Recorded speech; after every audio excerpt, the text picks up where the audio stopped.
Have you ever heard a sound in the dead of night that made your blood run cold? Or seen a shadow move in the corner of your eye, only to find nothing there? Tonight, we're diving into 5 stories that blur the line between the known and the terrifyingly unknown. These are the kinds of stories that made me start sleeping with the lights on. Let's begin. Story 1 is called The Man in the Window. This comes from a nurse named Clara, who used to work the graveyard shift at a small, rural hospital. The building was old, with long, echoing hallways and a history that the locals only whispered about. One night, while doing her rounds, she noticed a patient, an elderly man in room 3B, was staring intently out his window into the pitch-black courtyard. She asked if he was okay. Without turning, he just muttered, "He's watching again." Clara looked, but saw nothing but swaying trees. She tried to calm him, suggesting it was just the branches playing tricks in the dark. The man grabbed her arm, his grip surprisingly strong.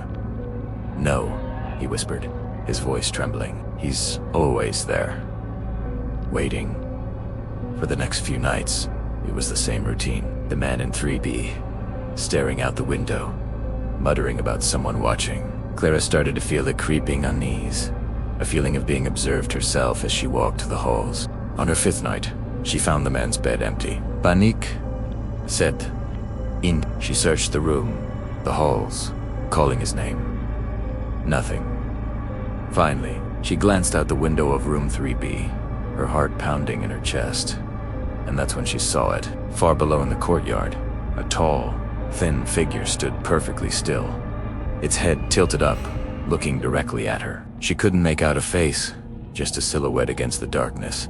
She froze, a scream caught in her throat. The figure slowly raised one long, spindly arm and pointed, not at her, but at the empty bed behind her. Our second story is about a young couple, Liam and Jenna, who bought their first Homa charming fixer-upper in the suburbs. They were thrilled, but their dog, Buster, a typically friendly golden retriever, hated the house from day one. He'd whine at the basement door, bark at empty corners, and refuse to go into the master bedroom. They laughed it off as him being quirky. One evening, Liam was in the basement organizing old paint cans left by the previous owner. He found a small wooden box tucked away on a high shelf. Inside was a collection of old photographs, all of the same woman, and a single, tarnished silver locket. E opened Italiano. Instead of a picture, there was a tiny, folded piece of paper. It read, "She hates dogs." A chill went down his spine. Just then, a blood-curdling yelp echoed from upstairs. He bolted up the stairs to find Jenna crying, pointing at the master bedroom. Buster was cowering in the hallway, whimpering, with 3 long, deep scratches across his nose. The bedroom door, which they always kept open, was slammed shut. Liam tried the handle, but it was locked from the inside. They could hear something scraping against the wood, a low, guttural growl that wasn't coming from their dog. Story 3 takes us to a group of friends on a camping trip in a remote national park. They were experienced hikers, but they made one mistake. They went off trail, following what looked like an old, forgotten path. As dusk fell, they realized they were lost. They set up camp in a small clearing, trying to stay positive, but as the fire crackled, strange sounds surrounded them. Not animals, but something else. A soft, rhythmic clicking, coming from all directions in the trees. Then, a faint whisper, like a distorted voice on the wind, weaving through the woods. They huddled closer, their flashlights cutting uselessly into the oppressive darkness. One of the friends, Mark, swore he saw something moving just beyond the light, a tall, unnaturally thin figure, darting between the trees. They tried to dismiss it as paranoia, but then the clicking got closer. It was coming from right outside their tent. They held their breath, listening to the rhythmic tap-tap-tapping on the nylon fabric, slowly moving around them. No one dared to make a sound. The whispering started again, right next to the tent. A single, drawn-out word that sounded like a name, but it was too warped to understand. The scariest part, the whispering didn't stop until just before dawn.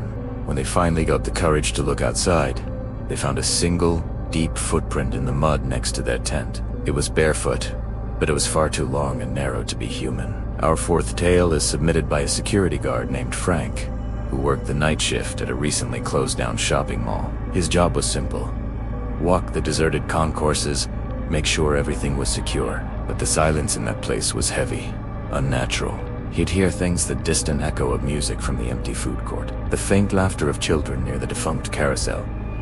He told himself it was just his mind playing tricks. One night, while patrolling the upper level, he saw that every single television in the electronics store's display window had turned on by itself.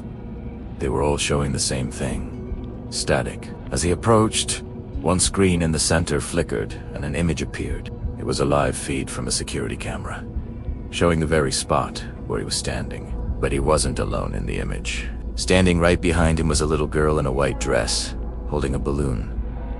Frank spun around.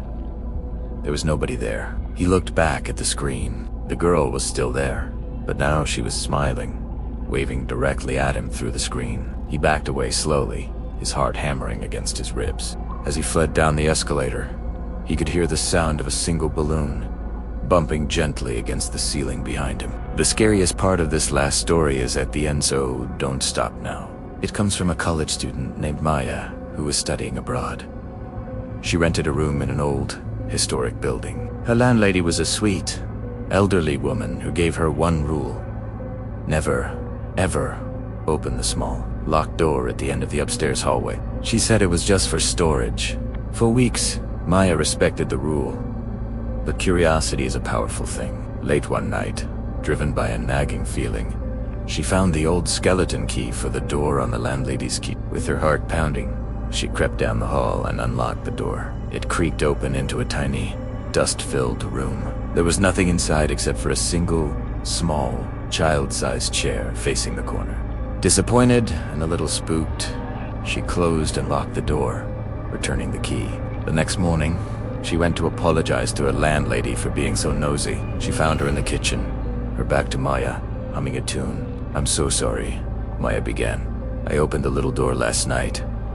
The landlady stopped humming and slowly turned around. Her face was pale, her eyes wide with a terror Maya had never seen before. You let me out," she whispered. Maya stared, confused. The landlady smiled, a wide, unnatural grin. "I was the one in the chair. Now you have to take my place.